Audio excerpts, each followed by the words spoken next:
So, first thing to understand is that when we talk about self regulation, we're not necessarily only talking about emotional regulation. Emotional regulation is a term that lots of folks talk about. It's very popular. We talk about mindset, we talk about tapping into our emotional well being, being able to be calm and stress free.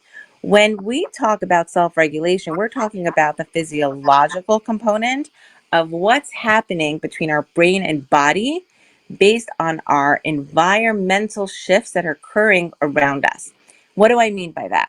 Every single time you are breathing, every single time you are moving, existing in this world, we are getting information through our three different components that affect physiology. The first one is our sensory integration. That's the 8 senses that we have, the 5 senses that we know about. There's sight, there's auditory system, the sense of smell, our sense of touch, and our sense of taste.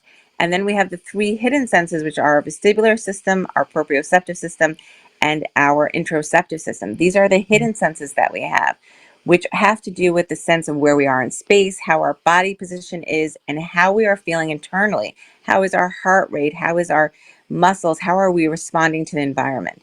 So when we have self-regulation, we're interpreting all the information that we're getting from our environment. So that's through our sensory systems. The second part of self-regulation that stems from a physiological end is our reflex integration profile. How is our profile when it comes to certain primitive reflexes that impact emotional regulation? When we talk about reflexes, we're talking about certain reflexes that we are born with that protect us and our ability to sustain life. So babies are born with reflexes where they have a fight or flight response, where they're able to protect themselves from being hurt.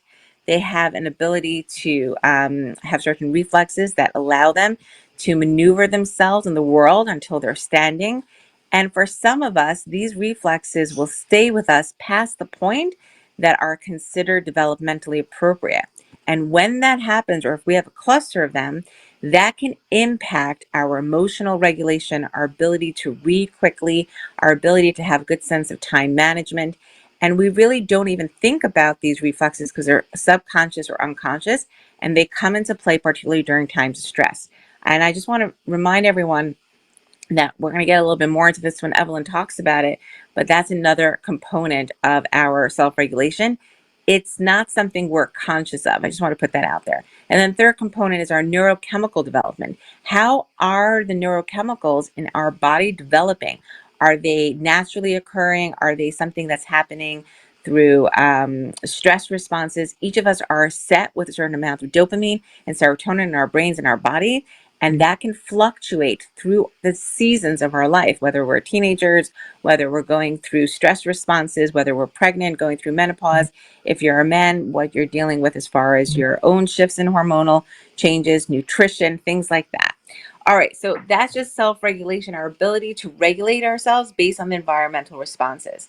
So how about we start about where it comes from and what we can do practically as individuals to help improve that so that we can be productive and get through what we need to.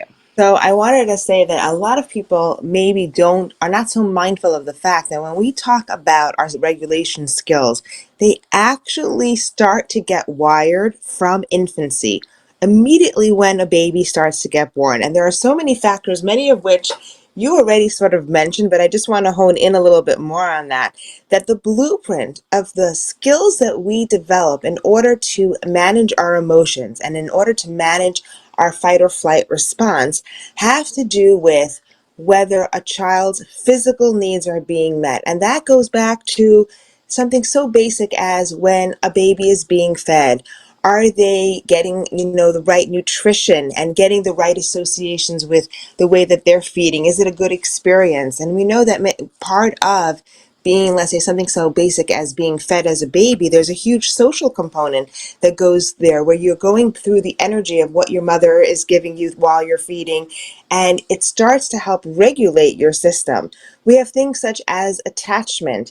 When a parent and a child are creating that bond, that attachment, it has to do with a child using their primary caregiver as a base to explore, and when they need to be able to have that relationship of safety and comfort, which, if you think about it, when we are trying to self-regulate, we're trying to control our emotions. We're trying to put ourselves in a place where we're able to react and respond appropriately to ourselves as well as everyone around us. And it starts with many things that happen with our parents through attachment. You mentioned that there is how sensory integration skills. When a baby is born and as a child is developing and as we continue to develop, how does the environment affect us? Are we very sensitive to certain things within our environment? And by the way, many of us may have sensitivities as a child or even as we go into adulthood. But how we perceive what's going on in an environment, and does it allow us to be calm and allow ourselves to neurophysiologically shift, affects the basis of how we have that self-regulation. And I want to say that if you are missing some of these pieces or you have some issues, perhaps as a child, then and you're missing certain developmental responses, the chances are that you could be missing some of them right now. The cool thing about self-regulation is that while the foundation is based on when we are a child, it is something that we can constantly work on and change. On the one hand, we can change and work on things like many people work on things like inner child, right? Where you're working on, it's an approach that deals with any childhood trauma that you would have. Recognizing that if you're going to have certain behaviors as an adult, they could come from childhood experiences, and that has behaviors as well as physiological attachments to that. So many times working on that may help with that, but you always have to go back to changing also the physiological or the neurophysiological piece as well, which is why it's so important when we talk about regulation. And you alluded to this, Amy, when you started about how you were working on yourself, that we have to pick up for ourselves the skills or the techniques that individually allow us for our own physiology to create the shifts we need in order to self-regulate.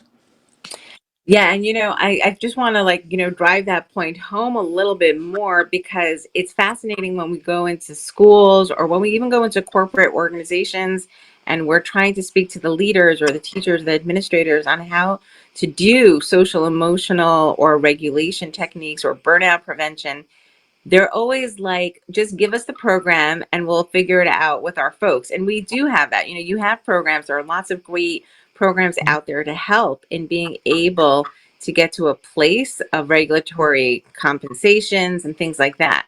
But the reason why it doesn't work long term is because we need to give each person their unique sense of what works for them. Like I could tell you that breathing is not going to work for every person out there. I know that for me, breath work has always been something simple and easy. For my sister, if you would have told her to breathe or just to take some time and do yoga, that wouldn't allow her brain and body to get to a place of organization. And there's a reason behind that because it's based on our physiology. Now, it doesn't mean that later on in life, at a certain point, breath work all of a sudden becomes important. But it's critical that as a society, when we're trying to increase our productivity and being able to be consistent in what works for us, we recognize our personal and unique physiology and our brain profile. Now, yeah, go ahead, Evelyn. So I was just going to say, like, what you said is actually accurate. Like, breath work was always difficult for me, but I want to hone in and just share for myself that I actually have been working a lot, as you know, for many years on breath work. And it's fascinating to me that right now, when I am in a moment of stress or when I am not feeling regulated, or I need to put myself in a place where I know I need to be productive. And I have to tell you, I had to do that a lot this week as well, as I was very affected by everything that was going on. Because of the consistent work that I've done on working on breath work, I was able to tap into that, which is fascinating sometimes for me because it was something that I would never, ever have thought would work for me. But it's more so about, like you said, recognizing that in that moment years ago, breath work and my physiology was not something I could tap into in the moment to create the shift. It was something I needed to work on, take those classes. But right now, with the work, I'm able to tap into it. And I think what's fascinating is that we sometimes tap into different things and different techniques in our physiology in order to self-regulate, in order to get us more productive, in order to get us, it's not even sometimes about the productivity, it's about being productive in a way that doesn't put too much stress on you, that doesn't take so much effort. How many of us are productive and we do what we need to do and we're really good at what we do, but what's the toll it takes on us because we're not able to tap into that neurophysiological piece of being in a calm state while we're doing it? I want to go back to just that other point, Evelyn, that you were talking about those who are high functioning or perhaps really performing well. One of the most common issues we're finding in both the leaders that we're dealing with and those who are also as employees or who are having a lot of burnout is that the concept of performance or productivity sometimes hinges on pushing through their regulatory responses. And what I mean by that is that if they're feeling stressed, they can actually perform better or produce well. Those who have a diagnosis of ADD or ADHD or attention or autistic spectrum disorder, if they're on the spectrum, will sometimes find that that's what they would need in order to get to that place. Now, science has proven that when you are in a stress response, your motivation does increase in the parts of the brain that are dependent on that. At the same time, there is a repercussion or a downfall effect that happens in other areas. So you might be extremely efficient, extremely productive, being able to perform things. And I can tell you, I'm definitely in that ballpark. I can multitask very well, not necessarily, again, anything that takes my focus, but if I'm doing something that is natural or doesn't take any of my brain space, I'm able to perform that. But it does take a toll sometimes unless you make that conscious awareness, self-regulate. And again, it's not a regulation trying to get us to be into a calm place, but self-regulation, and the key to it is about having self-awareness that leads to our ability to shift our personal regulation. And I think at this point also, it's just going to honor our community here to talk a little bit about the self-regulation challenge that we do have coming up. We're going to talk in detail about it, but when we do this challenge, what we found is that those who are taking it, when they take it over and over again, what happens is you start tweaking on the speed and the efficiency of this component. So when we talk about productivity hacks and we talk about, charts or being able to have systems in place or apps that are helping us with AI, for example, it's powerful. You would imagine that it could allow us to be extremely productive. But in fact, sometimes these components or these compensations allow us to organize our cognitive state, right? Our higher brain levels. But when our regulatory state is not into play, we have bigger crashes or bigger burnouts or more intensity. And that recovery time can actually take longer, not in what you're seeing in the moment, but in the long-term effect. So I just wanted to share that for all of those who are asking questions about, but what about all the components that help with executive functioning skills or time management? Yes, those skills are great. And, we talk about them all the time. We have lots of programming in place about that. But it doesn't mean that your self-regulatory state is not going to be able to be accessed with all of that higher level approaches. Go ahead. I think it's an important point. I think I'm just going to point out, like when we talk about, you said executive function cells, productivity, the way that we do things. And many of us are on this loop response, right? The more stress we have, we get to that deadline. We do what we need to do. But a huge part, what people may not know of our executive functioning is there are like 11 components that you need in order to have good executive functioning skills, which for anyone out there who just doesn't know what the term really means, it's about being able to start something, think about an idea, something you need to do, plan it out, actually produce and accomplish it, and then go on to the next thing. And many times what a huge part of that is our regulation, our impulse control, our emotional well-being. Those are three pieces that that play a huge part in being able to do that. And I think what's something to keep in mind, and you mentioned this, is that many of us can produce.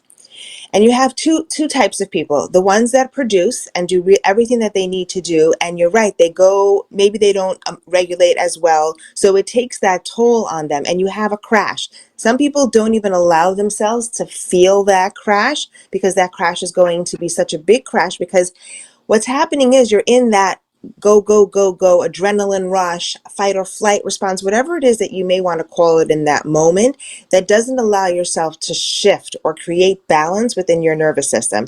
And then you have other individuals who say, I cannot be productive because my motivation is low. I'm not able to I get started, but I cannot complete the task, which speaks to a lot of people who have ADD or ADHD. And they're like, I have that motivation, but I can't really get myself started. And in those cases, those individuals perhaps are in that flight response where they're not able to activate themselves. The key to remember is that if we're able to find things individually for ourselves that work, and I know that for myself and for everyone who we speak to who are in our group when we do these challenges, each, the techniques that you can teach yourself stand on their own. And everyone needs to pick what they need for themselves within that period of time or whatever they are in their life. Like you said, some things are going to work better than others. For some, it's waking up in the morning and meditation. For others, is waking up and going to the gym and doing something extremely physical. It could even be something like, you know, using weights that creates a shift in your physiology, but not like somebody who's sitting and doing breathing, sitting on a yoga mat on the floor.